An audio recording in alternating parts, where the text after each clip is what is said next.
revise and teach you passive voice, past continuous. First of all, you have to recognize the sentence. यदि वाक्य में was verb और first form में ing है तो हम जान जाएंगे कि वो किस टेंस का वाक्य है, पास्ट कंटिन्यूस। अब जब हम इसे पैसिव बनाएंगे, जो हमारा ऑब्जेक्ट है उसका क्या बनाएंगे, सब्जेक्ट, उसी के अनुसार was verb लगाएंगे। जो पहले से लग रहा है उनका प्रयोग नहीं होगा।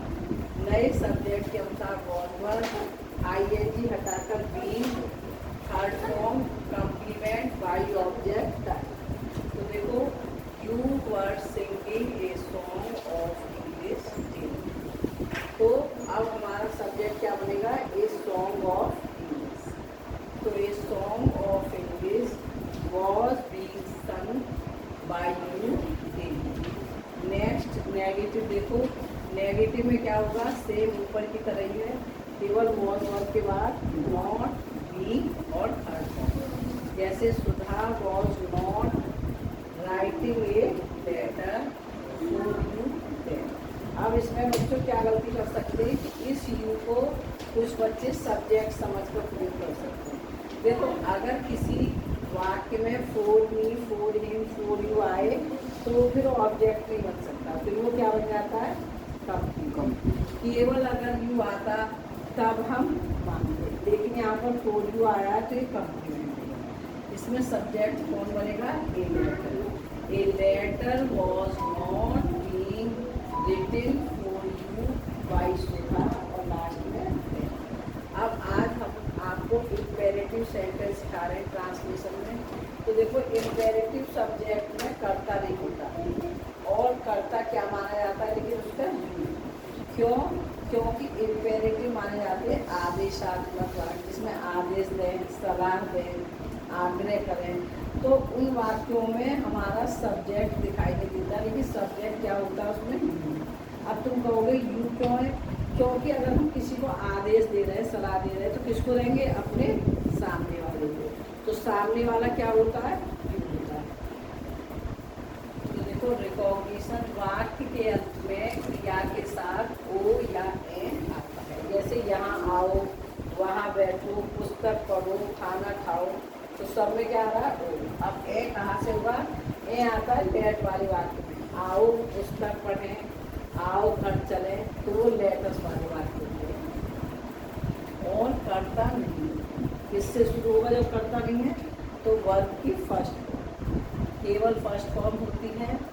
ऑब्जेक्ट अगर एक है तो एक ही होगा, लेकिन अगर दो ऑब्जेक्ट हैं तो पहले इनडायरेक्ट ऑब्जेक्ट और बाद में डायरेक्ट। इनडायरेक्ट ऑब्जेक्ट किसे कहते हैं बच्चों, सभी, जैसे मी, हिम, देम, अस, यू, हर, ये सब क्या होते हैं, इनडायरेक्ट। और डायरेक्ट ऑब्जेक्ट क्या होती है, जैसे वस्तु है ना, पशु पक्षी, जैसे बुक है, डॉग है, ये सब हमारे कैसे ऑब्जेक्ट है, डायरेक्ट। उसके बाद कम्प्लीमेंट और टाइप, जैसे मुझे आप अपनी पुस्तक पढ़ने दें, मुझे अपनी पुस्तक पढ़ने दें। गिव मी, बच्चों ये बात थोड़ा गलत हो गया है, मुझे अपनी पुस्तक, मुझे अपनी पुस्तक गुस्सा ही है, ठीक है, गलत पढ़ने नहीं है, ये है मुझे अपनी पुस्तक दो। तो दो का मतलब है देना है, तो क्या आएगा, दे। पहले तो इसे समझो पूरे वाक्य को। मुझे क्या है, सजीव ऑब्जेक्ट है, इनडायरेक्ट ऑब्जेक्ट। अब क्या है, टाइम। अपनी पुस्तक क्या है, जो डायरेक्ट ऑब्जेक्ट है, क्या पुस्तक क्या है, और दो देना क्या है, वर्ब। अब देखो, इस वाक्यों में अपना, अपनी, अपनी ऐसे शब्द दिखाएगा तो उन शब्द की अंग्रेजी क्या होगी, तो योर माना जाएगा, क्योंकि ये पॉजेसिव नेस है। तो जैसे गिव, दो है, तो देने की क्या है, गिव, मुझे की यू। अब अपनी पुस्तक, तो योर बुक, और लास्ट में टाइम आएगा। अब देखो, अगर वाक्य में सदैव शब्द दिया है तो फिर फर्स्ट फॉर्म नहीं आएगी, फिर सबसे पहले क्या आएगा, ऑलवेज।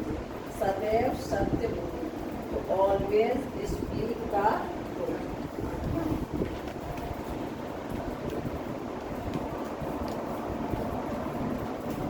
तो ऑलवेज स्पीक द ट्रूथ, कृपया यहाँ बैठो, तो कृपया की क्या अंग्रेजी होती है बच्चों? प्लीज।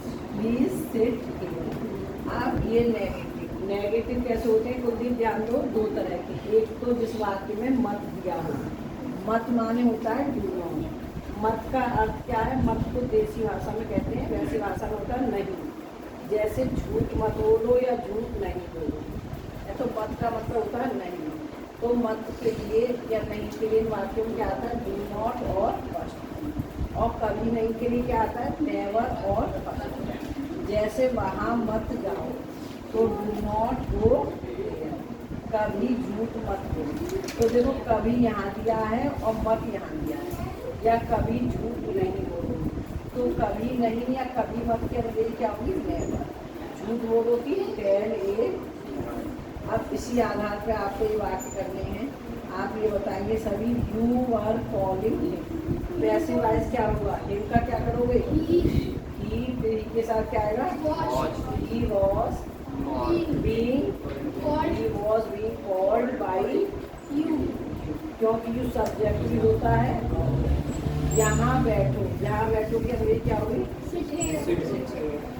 सड़क पर कभी मत दौड़ो, कभी मत के लिए क्या आएगा? Never run on the road. Thank you for listening. Have a nice day.